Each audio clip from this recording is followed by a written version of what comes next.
Hello traders. In this video is going to be a recap of Friday, January 25th. I'm recording it on Saturday, and I will also go through some of the larger time frames charts. So this was the chart that was posted very early on Friday before the open, and this was the situation back then in the pre-market when price was already tested this gap from January the 18th and was staying here in this minor zone. And in my morning notes I said that it looks like so far a bull case is unwinding. DAX was trapped inside this larger range than inside this smaller range, and also that the expectation is that the minor resistance zone could be tested and that sellers are likely to react from there. That was some speculation, and let's see what happened. So let's go now to the 5-minute chart to observe what happened on Friday. So we already had a decent move in pre-market. This between these two lines is the pre-market low and the pre-market high, and between these vertical lines is the pre-market session. So as you can see, in the pre-market session, market made already like 70 points to the upside, and here market opened, and basically immediately after the open we had a test of our main resistance zone. It was here, like on 9 hours and 1 minute. So in the first minute of the RTH session, market tested our main resistance zone. So that was the opportunity for us here at the edge of the zone with our resting order to get involved in a short trade, but that short trade really didn't produce much. It was basically less than 30 points here available, and then market went above again. So as I said, sellers likely to react there, and they did reacted, but that is not a reaction that we should expect from the larger time frame zone from a good zone of resistance. And when you see that market is going back inside the zone, that really isn't something that you would like to see as a seller from here. So they did react, but the reaction was very mild, and the trade from here could be break even at best, because it's not a really good thing to close a trade from a large time frame resistance or support for just 20-25 points, because if it's going to work, it will work for more, and in that case you will leave much on the table. But in this case this could be break even at best, or possibly a loser if you were holding, and in this poke above the zone very likely the stop was triggered here.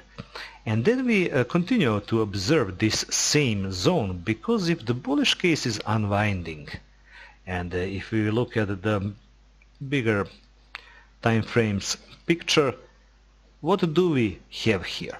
We had the range. It was broken to the downside, tested, and price made a lower low. Then it was tested again, and the market was contracting below resistance, and then they made a breakout last Friday.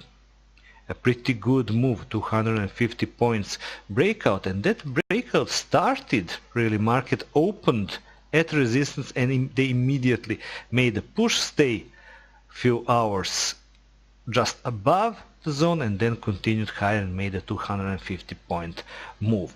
Now they made this kind of move like a basing on this area here that was a support, then resistance, then now again a support. So this is what I mean when I say it likes like a bull case is unwinding, because you have a push to the upside, like push, horizontal consolidation, another push, another pullback, and then another push to a higher high.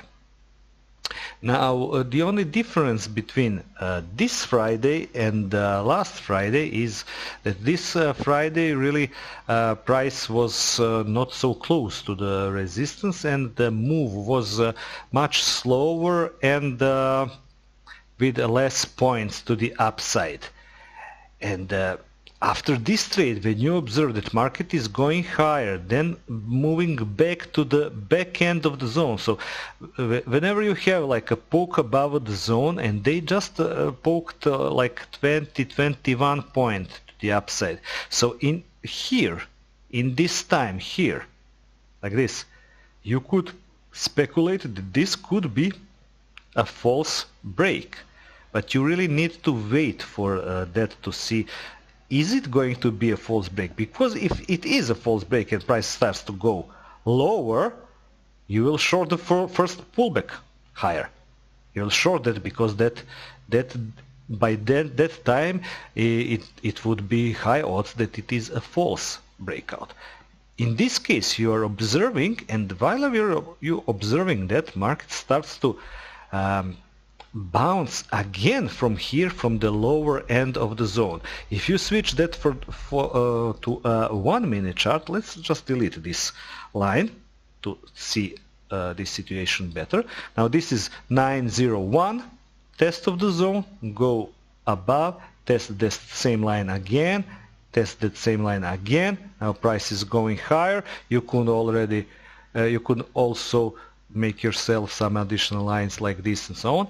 And now when you see that what they did was basically a bull flag here at the resistance, and now they are leaving this place, and here is your entry for a long trade with your stop below the zone. So this here is a long opportunity.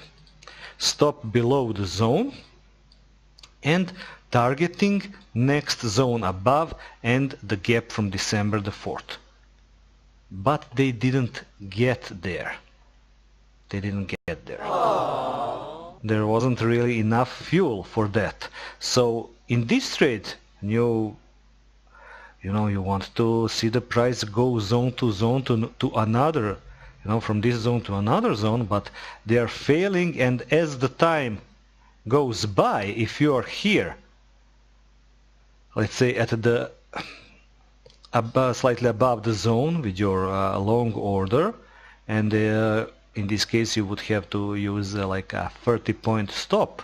So 2-hour trade means that you are seeking 60 points, and if you have that 60 points, you can automatically close your trade. But from here there weren't really enough meat for the 2-hour trade, so this could be 1-to-1 or let's say 1.5, 1.5 hour through somewhere here in this area to close your trade, because as time goes by, and it is Friday, very close, like on Friday after 5 o'clock, regular trading hours last to 5:30, but if the target isn't met by 5, then it is not going to be met, because all of these traders that are holding these longs, not only from Friday but from Thursday and day before, now we are going into the weekend, and we should expect some level of profit taking, and now it isn't the time to press or to be extra patient. Now is the time really to wrap up the week, just close for 1 hour to if you had a loss here, cover that loss with this trade, and if you finished this Friday with a break even, okay, so be it. That day really wasn't full of opportunities, but the entire last week, starting from Monday until Thursday, was really good for trading and this Friday was really not much soon to be forgotten. Now on the bigger time frames, what do we have here? On DAX, but only on DAX, you can observe that we have, like here. Let me just go to some other color like this. Now we can observe that there is a visible bearish divergence here, both on MACD and RSI on 4-hour. And this zone here, from the smaller time frames, is this 245 to 265. Now bulls needs to hold that, because if we are going back below, then this zone around 11K can be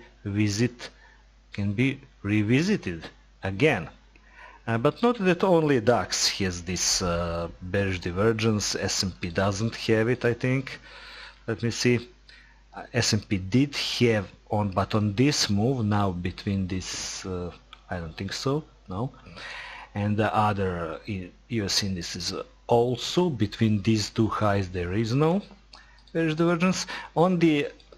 However, all indices looks the same on daily chart. They had gone above daily 50, retested it and moved higher, and DAX even made a higher high. I think S&P made a lower high, Nasdaq made a lower high, Russell made like a similar, slightly lower high, but they all did have this. And as long as they are holding above the daily 50 and above these resistances of their own, where is DAX? Here. It is bullish, and traders will continue to buy the dips until it works. So this bearish divergence, it could mean something, it could mean nothing by its own. It is just one indicator, one thing to look. And especially when you see that market is, as I said here, you know, these headlines, US-China trade jitters and so on, and people are wondering why is this going higher instead of getting lower. When market is ignoring news that is perceived as negative and go higher, it is the wrong time for you to short it. You will need to wait and to market to tip its hands that it is tired. One of the signs of the tired market is when divergences, when bearish divergences is stacking up, that every higher high, then you constantly get a bearish divergence, and then they finally will tag some better resistance, and from there you could expect a larger pullback. But for now, bulls have the upper hand. And this is it for this edition of DAX videos. I wish you a good weekend and good trading.